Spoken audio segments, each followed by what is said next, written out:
ప్రేక్షకులందరికీ నమస్కారం అండి. ద్వారాలకు సంబంధించిన ఎన్నో ఎపిసోడ్స్ మనం చేసాం.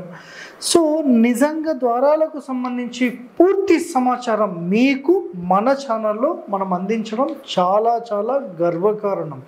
ఈరోజు వరకు తెలుగు రాష్ట్రాల్లో ద్వారాలకు సంబంధించి ఇంత కంటెంట్ ఇచ్చిన ఛానల్ ఎక్కడ కూడా లేదండి. సో మీరు ఖచ్చితంగా ఈ ఛానల్ సబ్స్క్రైబ్ చేసుకోండి, లైక్ చేయండి. ఇలాంటి టోటల్ డెప్త్ ఇన్ఫర్మేషన్ మళ్ళీ మీకు అందిస్తూనే ఉంటాము. ఈరోజు అంటే ద్వారాలకు సంబంధించిన సబ్జెక్ట్ మొత్తం పూర్తయిపోయింది.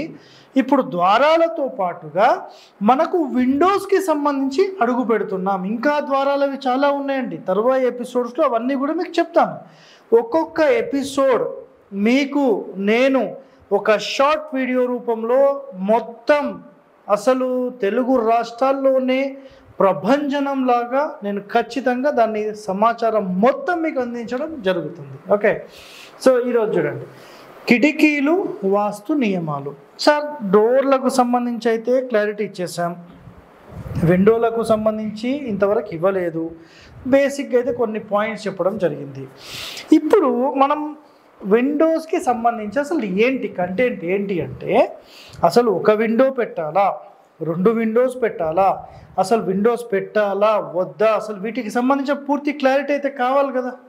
సో కావాలన్నప్పుడు మనకేంటంటే అసలు విండోస్కి సంబంధించి ఒకటి పెడితే ఏంటి, పెట్టకపోతే ఏంటి, అసలు పెట్టాలా వద్దా, పెడితే ఎంత ఎత్తులో పెట్టాలి, ఇలాంటి ఎన్నో ప్రశ్నలు ఉన్నాయి. ఈ మొత్తం డీటెయిలింగ్ ఇన్ఫర్మేషన్ ఈ ఎపిసోడ్లో మీ అందరికీ అందించబోతున్నాం. ఓకే, సో చూడండి, కిటికీలు వాస్తు నియమాల్లో మొట్టమొదటి పాయింట్, ఒక ఇంటికి ఖచ్చితంగా ప్రధాన ద్వారానికి రెండు వైపుల కిటికీ ఉండాల్సిందే. ఈ మాట గత 5-6 సంవత్సరాలుగా నేను చెబుతున్న మాట. మెయిన్ డోర్ విత్ 2 విండోస్ అనే సిస్టమ్ తీసుకొచ్చింది మొట్టమొదటిగా హరివాస్తు మాత్రమే. యూట్యూబ్లో ఎప్పటి నుంచో ఇవన్నీ నడుస్తున్నాయండి, నేను కాదని చెప్పను. కానీ దీని గురించి స్పెషల్గా ప్రచారం చేస్తుంది మన హరివాస్తు మాత్రమే. సో ఇక్కడ చూడండి, 2 విండోస్ కంపల్సరీ ఉండాలి. ఒకటి మాత్రమే పెడితే ఏం జరుగుతుంది సార్ మాకు చెప్పండి, మేము వింటాం అని మాట్లాడతారు కదా సార్. రైట్, ఒకటి పెడితే కాణందత్వం ప్రజాయత్ అంటే దీని అంతరార్థం ఏంటంటే, ఈ దానికి సంబంధించి మనకు నేత్ర రోగము, దృష్టి లోపము వచ్చే అవకాశాలు ఉంటాయి. అంటే ఎప్పుడైనా ఒక మనిషికి 2 కన్నులుంటే దృష్టి ఎంత బాగుంటుందో, ఒక కన్ను తీసేసి చూడండి, మీకు వన్ సైడే కనిపిస్తుంది, ప్రాపర్గా కనపడదు. కాబట్టి ఇక్కడ ఏం చెప్పారు, నేత్ర రోగాలు వచ్చే అవకాశాలు ఉంటాయి, దృష్టి లోపం వచ్చే అవకాశం ఉంది అని క్లియర్గా చెప్పారు. అట్లానే ఒకవేళ అసలు 2 లేకపోతే అంధక వేద అంటారు. అంధకం అంటే గుడ్డిల్లండి. నన్ను చూడండి ఒకసారి, నన్ను చూస్తే డోర్ 2 విండోస్ ఎలాగైతే ఉన్నాయో ఈ 2 విండోస్ తీసేసి ఇట్లా మూసేసుకోండి, ఈ డోర్ ఏం చేయలేదండి.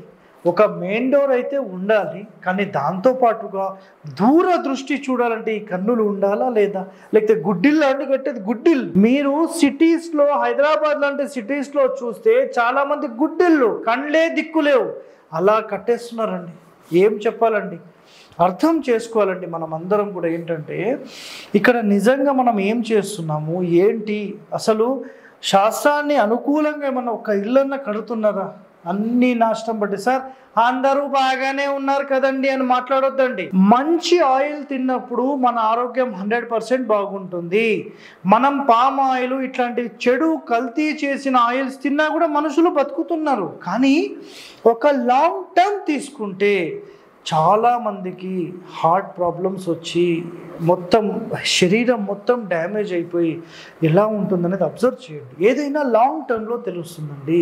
మీరు షార్ట్ టర్మ్ గురించి ఆలోచన చేయకండి. ఇది తింటే ఏమవుతుంది అని తిని చూడండి, ఏమీ కాదు. అంటే ఒకటేసారి అవుతుందా, కాదండి. మెల్లిమెల్లిగా స్లో పాయిజన్ లాగా మిమ్మల్ని దహింపజేస్తుంది. అది అర్థం చేసుకోండి మీరు. అయితే 2 విండోస్ లేకపోతే అంధక వేద, అంధకం ఛిద్రహీనాత్, అందుకే రోగమాతుల్యం అని చెప్పారు శాస్త్రంలో మహర్షులు. సో గృహంలో వారికి దీర్ఘ రోగము, ఛిద్రమును కలిగించును. సో ఇవన్నీ మనకు అవసరమా? దూరదృష్టి అనేది ఏ ఇంటి లోపలైతే మెయిన్ డోర్ విత్ 2 విండోస్, ఇట్లా 2 విండోస్ మనకు ఎప్పుడైతే ఉన్నాయో వీళ్ళు భవిష్యత్తును చూడగలిగేంత క్యాపబిలిటీ వీళ్ళకు ఉంటుంది. ఒక సాధారణ ఇంటికి ఇలా ఉండదండి. కాబట్టి పూర్వం కట్టబడిన ప్రతి ఇల్లు నిజంగా నేను అబ్జర్వ్ చేస్తూ ఉంటాను కదా, ప్రతి ఇల్లు కూడా మెయిన్ డోర్ విత్ 2 విండోస్. ఆ మండువా ఇండ్లు ఎంత బాగుంటాయి మీరు ఆలోచన చేయండి. సో నిజంగా శాస్త్రానికి అనుకూలంగా వాళ్ళు చేసింది ఎంతో రైట్ అనిపిస్తుంది. మరి ఈ కాలంలో ఎందుకు ఎవరు ఎక్కడి నుంచి ఎందుకు వచ్చి అసలు ఈ వాస్తుని చెడగొడుతున్నారు అనేది అర్థం కావడం లేదు. సో ఇప్పటికైనా మీరందరూ ఖచ్చితంగా ఒక ప్రాపర్ వే ఆఫ్ సబ్జెక్ట్, ఒక proper way of grammar of కన్స్ట్రక్షన్ని మీరు ఫాలో అయ్యి మంచి చేయాలని కోరుతూ నేను ముందుకెళ్తున్నాను. నెక్స్ట్ 2 కిటికీలు నేలమట్టము. ఫర్ ఎగ్జాంపుల్ ఇక్కడ చూడండి, మనము 2 కిటికీలు లేకపోతే ఏంటో మాట్లాడేసుకున్నాం. గుడ్డిల్లే, ఒక కన్ను ఉంటే ఏదో సెకండరీ, రైట్. అసలు కిటికీ పెడితే సార్ మేము కింది నుంచి పెట్టుకుంటాం. ఇదే మాట నేను చాలా చోట్ల విన్నా. సార్ మాకు పెద్ద ఓపెనింగ్ కావాలి. ఎందుకు పెద్ద ఓపెనింగ్ కావాలంటే ఇండ్లేమో చిన్నవి, స్థలాలు చిన్నవి, గాలి వెళ్తూ రాదు, కాబట్టి మొత్తం ఓపెన్ చేసుకుంటామంటారు. ఇది రాంగ్ అండి. యాజ్ పర్ సిస్టమ్, అంటే మనకు శాస్త్రంలో చెప్పబడిన కాన్సెప్ట్ ఏంటి అంటే గ్రౌండ్ ఫ్లోర్ ఏదైతే ఉంటుందో ఈ ఫ్లోరింగ్ నుంచి ఈ కిటికీ మొదలుకి కనీసం 3 అడుగులు ఉండాలి అని చెప్పారు.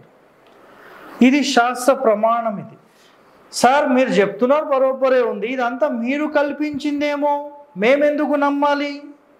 గాయత్రి శాస్త్రీయ గృహవాస్తు సర్వస్వంలో 229వ పేజీ నంబర్లో వీటి వివరణ క్లియర్గా ఇచ్చారండి.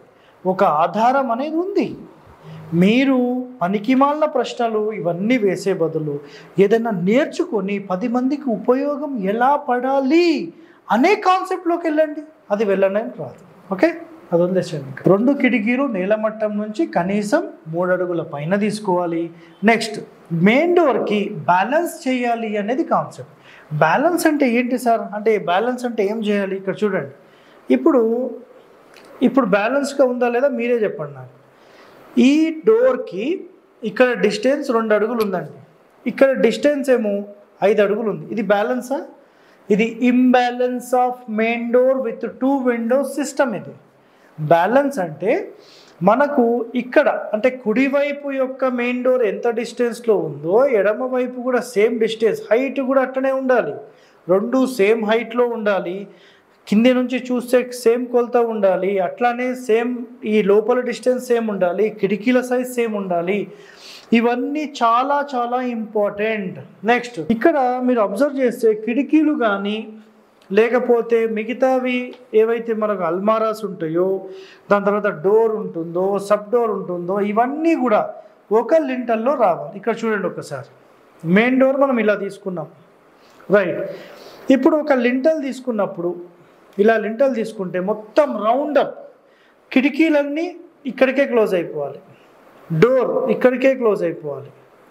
సో ఒక లింటల్ లెవెల్లోనే అసలు ఏమేమి తీసుకోవాలంటే చూడండి, కిటికీలు ఒకటే లింటల్లో ఉండాలి.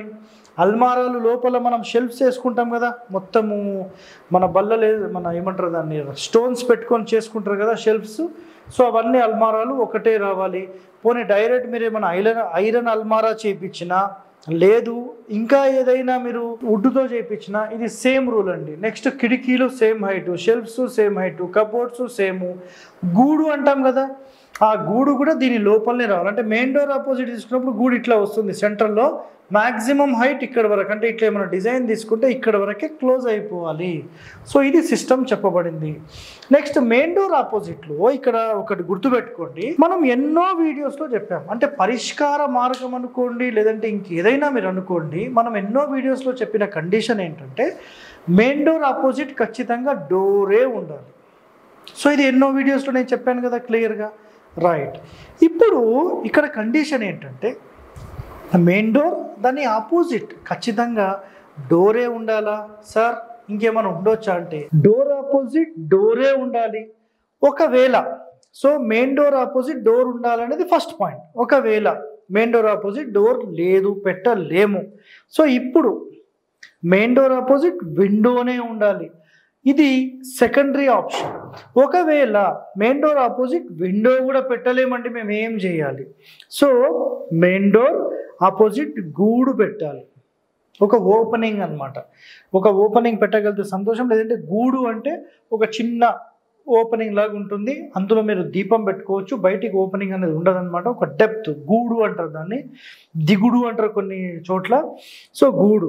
ఒకవేళ మెయిన్ డోర్ ఆపోజిట్ కనుక మనం గూడు కూడా పెట్టలేని పరిస్థితి ఉంటే చాలా సింపుల్గా ఇక చూడండి, అల్మారా అంటాం కదా. అయితే అల్మారా చెక్కది పెడతారా, లేకపోతే ఐరన్ది పెడతారా, లేకపోతే షెల్ఫ్ లాగా చేసి పెడతారా, ఏదైనా సరే ఇక్కడ అట్లాంటిది ఒకటి పెట్టాలి. సో ఇవి మనకు ప్రధాన ద్వారం నుంచి ఎండ్ వరకు క్లియరెన్స్ ఉండాలనే కండిషన్స్. కానీ ఇది మొట్టమొదటి ప్రయారిటీ, ఇది రెండవ ప్రయారిటీ, ఇది మూడవ ప్రయారిటీ, ఇదైతే లాస్ట్ ఆప్షన్. ఇంకా మీ ఇష్టం. అయితే సార్ మీరు ఇన్ని 4 చెప్పారు కదా, అసలు నిజంగా ఇది ఏదన్నా శాస్త్రంలో ఉందా అని మాట్లాడే వాళ్ళు కూడా ఉంటారు. ఉంటారా ఉండరా? ఆలోచన చేయండి. సరే, నేను మీ అందరికీ సమాధానం ఇస్తాను. 229వ పేజ్ నంబర్ మీకు గాయత్రి వాస్తులో వీటికి సంబంధించిన పూర్తి వివరణ అనేది క్లియర్గా ఇచ్చారు. దీనికి మించి అయితే మీకు ఆధారం అవసరం లేదని నేను అనుకుంటున్నాను. నేను ఎప్పుడో వీటన్నిటి గురించి, ఇప్పుడు కాదండి, నేను 4-5 సంవత్సరాల ముందే వీటన్నిటి గురించి చెప్పాను. శాస్త్ర ప్రమాణం కావలసిన వాళ్ళు ఇప్పుడు ఈ పుస్తకంలో చదువుకోండి. నెక్స్ట్, విండోస్ డిఫరెన్సెస్ గురించి నేను ఎన్నో చెప్పాను. మనము ఒక మెయిన్ డోర్ పెడితే ఇక్కడ మీకు చూపిస్తాను చూడండి, డిఫరెన్సెస్ అనేవి ఎప్పుడు రావద్దు, ఇది ఖచ్చితమైన నియమము. ఇక్కడ మనలో మెయిన్ డోర్ పెడితే కరెక్ట్ దానికి డిస్టెన్స్ ఎంత ఉందో ఇక్కడ విండో, ఇది కూడా సేమ్ అంతే డిస్టెన్స్లో ఉండాలి. డిఫరెన్సెస్ ఉండొద్దు, ఒకటి అప్ ఒకటి డౌన్ అనేది ఉండొద్దు, రెండు ఈక్వల్ బ్యాలెన్స్లోనే ఉండాలి.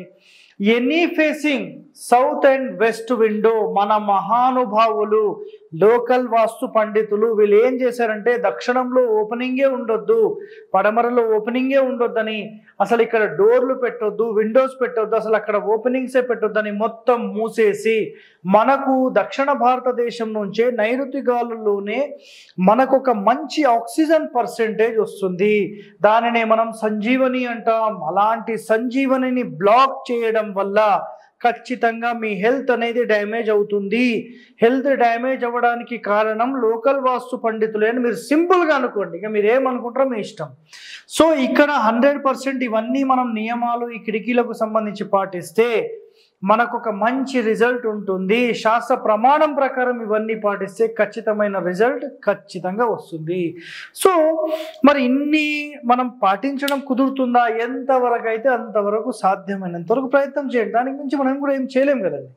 సో ఇలాంటి ఎంతో రహస్యమైన సమాచారం మీరందరూ తెలుసుకోవాలని భావిస్తే ఖచ్చితంగా మీరు మా ఛానల్ని సబ్స్క్రైబ్ చేసుకోండి, లైక్ చేయండి, గంట బొమ్మను కూడా యాక్టివేట్ చేయండి. Okay, thank you.